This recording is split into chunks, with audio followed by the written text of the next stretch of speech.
Amados hermanos, en la bendita fe de nuestro precioso Salvador Cristo Jesús, pasa a vosotros, su hermano en Cristo Jorge Serrano, para presentar la lección número 3 de la Sociedad Varonil y que lleva por título esta escuela, mis amados hermanos, lleva por título Asiria,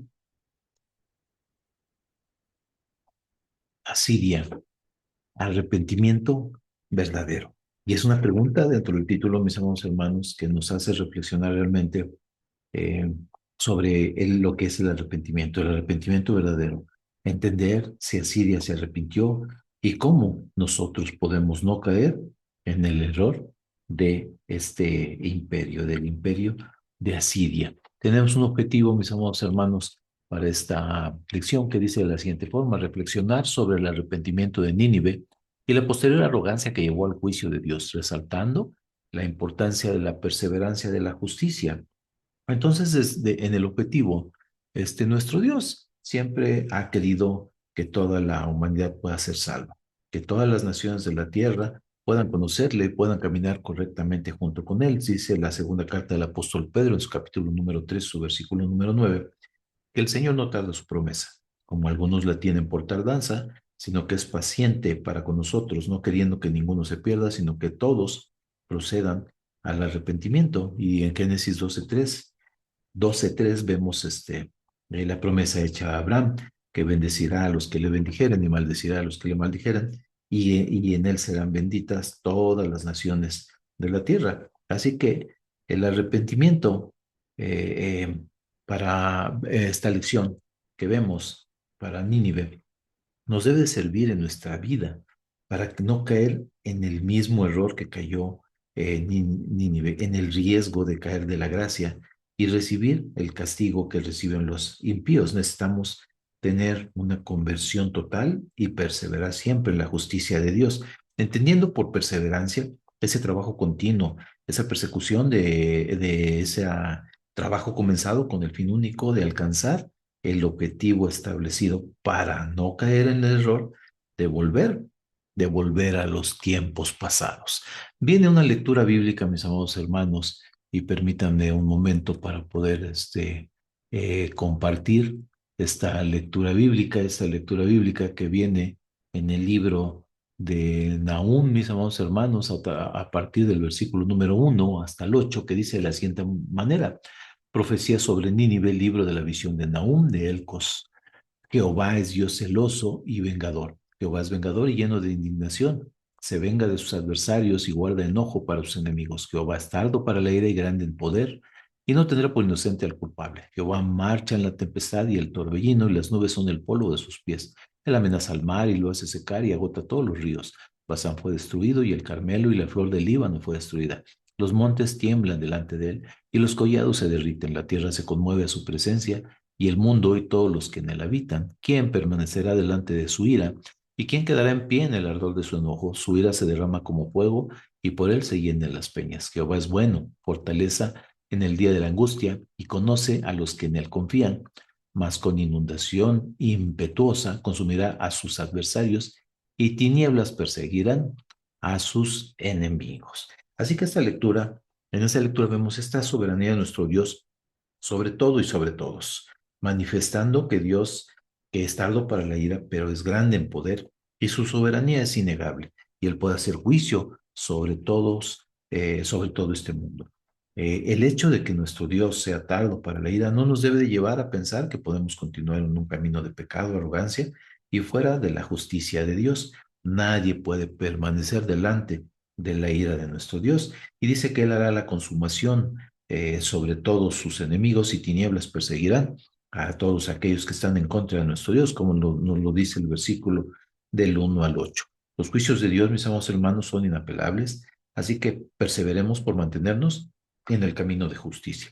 Viene un versículo para memorizar en el libro de Jonás, en su capítulo número 3:10, y dice: y vio Dios lo que hicieron, que se convirtieron de su mal camino, y arrepintióse del mal que había dicho les había de hacer, y no, y no lo hizo. Así que nuestro Dios perdonó a ese pueblo de Nínive, ese pueblo acostumbrado al mal, a la idolatría, al abuso, y del cual su maldad, dice el capítulo número 1, que había ya subido a la presencia de Dios, pero el pueblo escuchó la exhortación, cambió su forma de vivir, comenzó a hacer frutos dignos de arrepentimiento, por lo cual nuestro Dios, en su infinita misericordia, no castigó, no castigó a su pueblo, a ese pueblo de, de Asiria. Así que, mis amados hermanos, vamos a iniciar con el tema bíblico que viene como el material de apoyo, pues, revisando ese imperio de Siria. Dice el tema bíblico: Asiria fue un imperio poderoso y temido, conocido por su crueldad y por su capital, Nínive, una ciudad rica y estratégica. A pesar de su maldad, Dios envió al profeta Jonás con un mensaje de juicio. Sorprendentemente, el pueblo se arrepintió, ayunó y buscó el perdón de Dios, y el castigo fue suspendido. Esta historia nos enseña que por lejos que alguien esté de Dios, el arrepentimiento sincero siempre abrirá la puerta a la misericordia de nuestro Padre, de nuestro Dios. Dice el libro de Jonás en su capítulo número 4 y su versículo número 11, mis amados hermanos, precisamente este, en esa predicación de Jonás. Permítame un momento, dice Jonás 4 y versículo número 11: y no tendré yo piedad. Hay palabras de nuestro Dios hacia Jonás y dice: y no tendré yo piedad de Nínive, aquella grande ciudad donde hay más de 120,000 personas que no conocen su mano derecha ni su mano izquierda, y muchos animales. Jonás nos enseña en este versículo que nuestro Dios es misericordioso con todos aquellos que se arrepienten. Dice el libro de los Hechos en su capítulo 17:30, que Dios, habiendo pasado por alto los tiempos de la ignorancia, ahora manda a todos los hombres en todo lugar que se arrepientan. Obedezcamos el consejo de nuestro Dios. Y así como Nínive lo hizo en su momento, haciendo caso a la exhortación del profeta que los llamó al arrepentimiento, ilustró la culpabilidad y la perdición de un mundo sin Dios, pero que por el amor y la misericordia de nuestro Dios, quien ofrecía la salvación a quien se arrepiente, podemos vivir libres de esas consecuencias de la desobediencia. En el libro de Marcos, en su capítulo 2 versículo 17, nos dice que los pecadores y no los justos son los llamados al arrepentimiento. Y el libro de Romanos 3, su versículo 10, nos dice que no hay justo ni aún uno. Entonces, precisamente en este párrafo el primer párrafo, nos indica quién fue Asiria. Asiria, un imperio poderoso, un imperio temido por sus guerreros, como lo ilustran todas aquellas figuras que vemos en la historia, y que nos dice el libro de Génesis en su capítulo número 10, donde nos comienza a mostrar o nos comienza a relatar la historia de cómo se fundó esa ciudad de Nínive. Dice que precisamente Nimrod, que fue poderoso cazador delante de Dios o en contra de Jehová, que fundó Babel, y de Babel salió de la tienda de Sinar, salió Asur, quien fue quien edificó precisamente esa ciudad de Nínive. Entonces sus raíces vienen desde la antigua Babel. Y dice el libro de Nehemías en su capítulo 2 número 8, y fue Nínive de tiempo antiguo como estanque de aguas. Asiria, el pueblo de Siria, Nínive, se arrepintió en un momento y fue perdonado del juicio que tenía sobre sí. Y nosotros tenemos que aprender precisamente de ese arrepentimiento. Pero ¿qué vemos, mis amados hermanos, precisamente en ese arrepentimiento? ¿Qué es el arrepentimiento realmente? ¿Por qué, mis amados hermanos? Tenemos que comprender el concepto real del arrepentimiento. Pero primeramente vamos a ver ese marco histórico donde se gestaron todas estas acciones que se narran, y dice que en el año 810, 782 aproximadamente, la época en que el rey asirio Adad-Nirari III, que fue el contemporáneo en su momento del rey Jeroboam II, allá en el reino de Israel, en la parte del reino del norte, y durante este reino, precisamente por la predicación de Jonás, Asiria abrazó una religión monoteísta, de haber sido un pueblo idólatra, de haber sido un pueblo que seguía muchos dioses. Con la predicación de Jonás, pues ese pueblo este pueblo se convirtió. Pero vemos, mis amados hermanos, lo que mencionábamos entonces, ¿qué es el pecado? Perdón, ¿qué es el arrepentimiento? Y el arrepentimiento no solamente debe de ser el sentir pesar por haber hecho, por haber pecado, por haber cometido algún pecado. No debe ser un pesar únicamente por haber lastimado a otros, no debe ser un pesar por haber descubierto haciendo, que alguien nos haya descubierto por haciendo cosas inapropiadas o un deseo único de limpiar nuestra conciencia, de ese peso, de ese remordimiento que tenemos en la conciencia. No, el arrepentimiento completo, el arrepentimiento verdadero, el arrepentimiento genuino, es cuando buscamos cuál fue la causa de que hayamos cometido ese pecado, de por qué violentamos de alguna manera, ofendiendo las leyes de nuestro Dios, al ofender quizá con nuestros actos o con la ausencia de ellos o con nuestras palabras, a quién, a nuestra familia, a nuestra esposa, a nuestros hijos, nuestros hermanos en la fe, a la creación de Dios. ¿Por qué? Porque cuando nosotros estamos violentando alguno de los estatutos, realmente estamos ofendiendo a Dios. Y entonces rompemos esa relación con nuestro Dios, por lo que debemos buscar restablecer esa relación. Esa es la importancia por el cual verdaderamente debemos de arrepentirnos, entendiendo que lo que hicimos fue romper nuestra relación con Dios. Y vamos a ver algunos ejemplos. Vemos allá en el libro de Génesis, en su capítulo número 3, el caso de Adán y Eva. Ellos cuando codiciaron y desobedecieron comiendo el fruto que tenían vedado, no se arrepintieron porque cuando nuestro Dios los llamó, ellos lo que hicieron fue inmediatamente buscar culpables. No entendieron que lo que habían hecho, su acto dentro de su interior, lo que estaba haciendo era romper precisamente la relación con Dios y no se arrepintieron ni buscaron precisamente el tener esa comunión de nueva cuenta e inmediatamente con Dios. Caso opuesto, vemos el caso del rey David. El rey David, allá en el segundo libro de Samuel, en su capítulo número 11, nos narra la historia del pecado de David, ese pecado de adulterio y que se sumó a más pecados y terminó precisamente con la planeación y la preparación de la muerte de Uría Eteo. Y cuando en el capítulo número 12, el profeta Natán se acerca a David y le conviene a través de esa historia, de esa metáfora, y entonces David, en su reacción, que tiene acerca de lo que se había hecho mal. Y cuando Natán le reprende y le dice, tú eres ese hombre, dice el versículo número 13 del segundo libro de Samuel, capítulo 12 13, dice David y así lo declara, contra Jehová, contra Jehová he pecado. Y dice, mis amados hermanos, precisamente, y a través de ese momento, pues David comienza una serie de pasos para precisamente buscar de nueva cuenta restituir esa relación que tenía con nuestro Dios. Dice el libro de los Salmos en su capítulo número 51, a partir del versículo 1, ten piedad de mí, oh Dios, conforme a tu misericordia, conforme a la multitud de tus piedades, borra mis rebeliones, lávame más y más de mi maldad y límpiame de mi pecado, porque yo reconozco mis rebeliones y mi pecado está siempre delante de mí. Y dice el versículo 4, de nueva cuenta, contra ti solo he pecado y he hecho lo malo delante de tus ojos,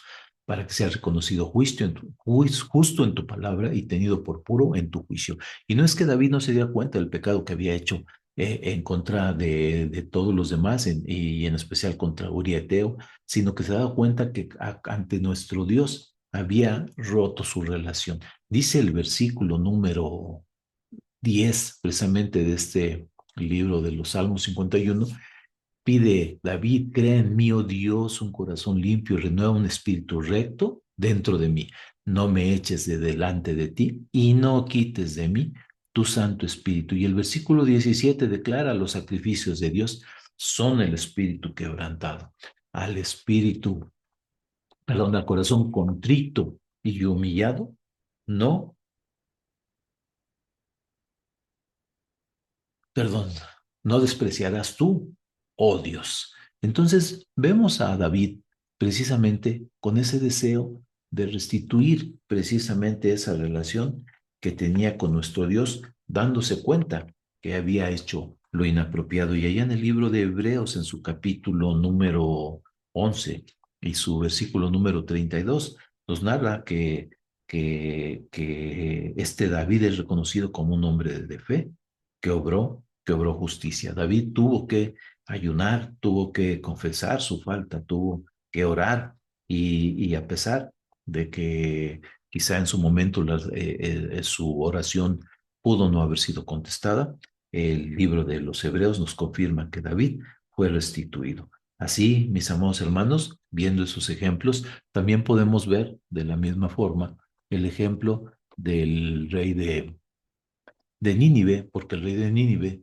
dice el capítulo 3 de Jonás, mis amados hermanos, que el pueblo, cuando escuchó la predicación de Jonás del juicio que venía sobre ellos, el pueblo le creyó a Dios primeramente. Después, el pueblo hizo pregonar ayuno, vistió saco. Y además, el rey, cuando la noticia llegó al rey, dice el versículo número 6, y llegó el negocio hasta el rey de Nínive, y levantándose de su silla, y echó de sí su vestido y cubrióse de saco y se sentó en ceniza. ¿Sí? Y dice aparte más que hizo pregonar y anunciar en Nínive que por mandato del rey y sus grandes, que diciendo hombres y animales, bueyes y ovejas no gusten cosa alguna, no se les dé alimento ni beban agua. Entonces, proclamó un ayuno general para hombres y animales, pero dice más el versículo 8, y que se cubran de saco los hombres y los animales y clamen a Dios fuertemente y conviértase cada uno de su mal camino. Entonces, se ve la necesidad de esa conversión, se ve esa necesidad de clamar a Dios, se ve esa necesidad de volverse de lo malo que estaban haciendo. Dice, conviértase cada uno de su mal camino y de la rapiña que está en sus manos. Y dice el versículo 9 con una esperanza, quién sabe si se volverá y arrepentirá a Dios y se apartará del furor de su ira y y no pereceremos. Y el versículo 10 precisamente, pues nos muestra que Dios en su misericordia, perdonó a ese pueblo. El párrafo 2, mis amados hermanos, dice, tiempo después, el imperio asirio, que en su momento fue perdonado por Dios tras el arrepentimiento de Nínive, durante el ministerio de Jonás, fue utilizado por el mismo Dios como instrumento de juicio contra el reino del norte, Samaria. Esto se cumplió en el año 722 a.C., cuando los asirios conquistaron y deportaron las 10 tribus de Israel debido a su idolatría y rebelión persistente. Sin embargo, el hecho de que Asiria haya sido utilizado como un instrumento de Dios no significó que conservaras un corazón arrepentido ni una actitud humilde. A pesar de haber experimentado la misericordia divina en tiempos de Jonás, su arrogancia creció con el paso del tiempo. Esta soberbia se manifestó de manera notoria durante el reinado del rey Ezequías, cuando Sennacherib, rey de Asiria, no solo sitiaba Jerusalén, sino que blasfemaba directamente contra el Dios de Israel, afirmando que ni Jehová ni ningún otro Dios podía librar a sus pueblos de su mano. Por esta razón, Dios intervino con poder, defendiendo milagrosamente a Judá y dejando en evidencia que ningún imperio, por fuerte que sea, puede desafiar al Dios Altísimo, al Dios Todopoderoso. Habían pasado, hermanos, quizá vemos la historia desde el año de la predicación de Jonás, alrededor del 780, y cuando el pueblo de Asiria conquista a Samaria en el 722, pues habían pasado escasamente 50 años y quizá muchas de las gentes que estuvieron durante la predicación de Jonás todavía vivían. Y esas personas que conocieron, pues ya habían retornado de nueva cuenta a su mal camino, a ese camino de abusos, de violencia, de vileza, de fornicación, de idolatría. Y dice que el reino del norte fue ocupado precisamente eh, eh, por Asiria, quien lo tuvo como un instrumento, nuestro Dios, para castigar al reino del norte, que también tenía y caminaba en pasos inapropiados, siendo idólatra y haciendo cosas nefandas delante de nuestro Dios. Dice el comentario que Asiria no tuvo una conversión completa, olvidó la misericordia pasada y regresó a sus pecados. Dice el capítulo número, perdón, el párrafo número 3, mis amados hermanos.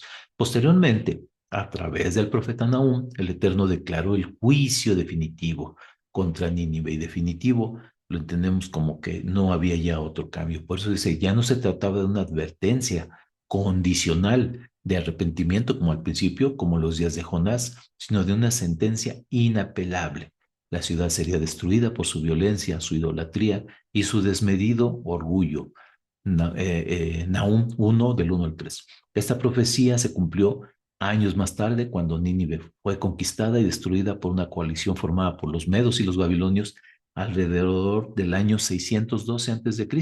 Y su caída fue tan completa que por siglos se pensó que era una ciudad mítica, hasta que fue redescubierta por los arqueólogos en el siglo XIX.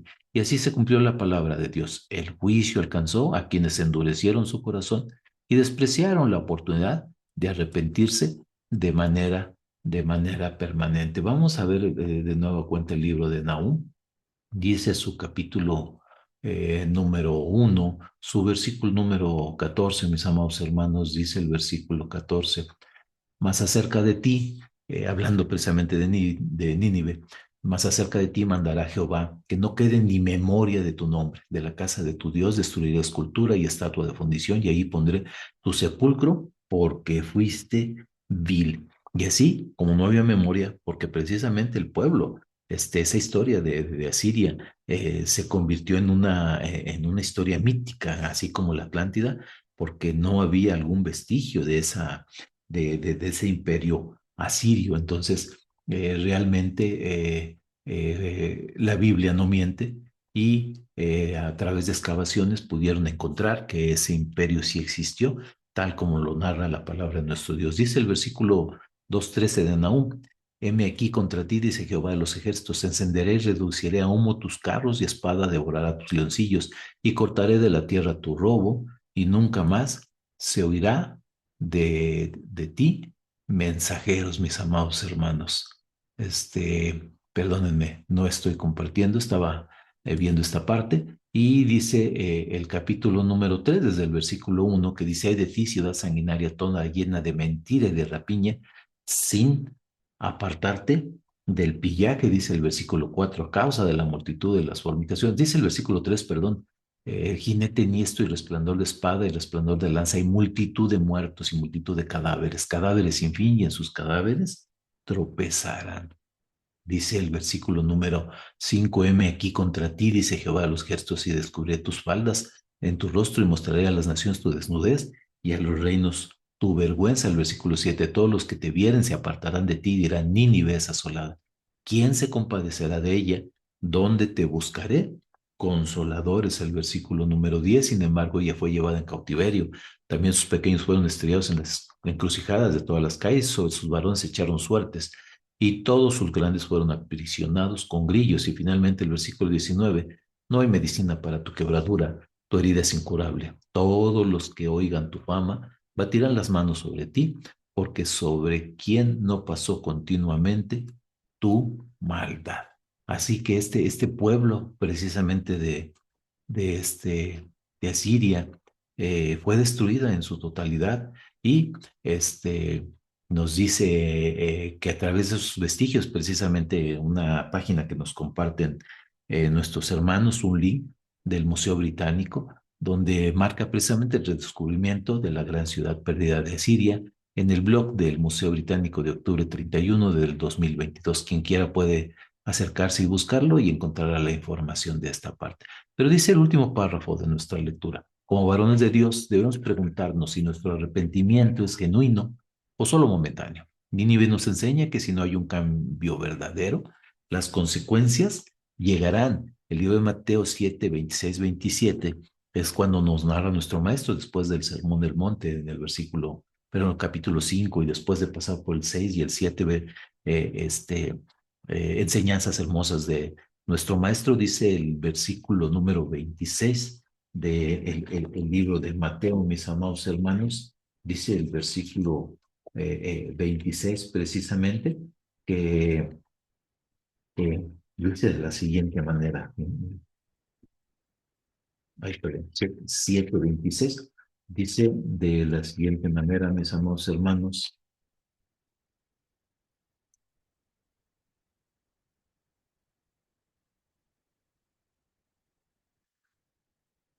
Y cualquiera que me oye estas palabras y no las hace, lo compararé a un hombre insensato que edificó su casa sobre la arena. Y descendió lluvia y vinieron ríos y soplaron vientos, se hicieron ímpetu en aquella casa y cayó y fue grande su ruina. Dios, dice el párrafo, no busca reacciones emocionales, no son reacciones momentáneas, no son reacciones en un momento que por emoción podemos buscar comprometernos, tratar de cambiar o hacer cosas, pero que solamente serán por un momento. Lo que Dios busca es una transformación completa del corazón. Dice el libro de Isaías en su capítulo número 1, 16 y 17, lavad, limpiaos, quitad la iniquidad de vuestras obras de ante mis ojos, dejad de hacer lo malo, aprended a hacer bien, buscar juicio, restituid al agraviado, oíd en derecho al huérfano y amparad a la viuda. Dios quiere esa verdadera transformación de nuestro corazón, que busquemos lo bueno. Dice, el verdadero arrepentimiento se refleja en acciones como enseñó Juan el Bautista.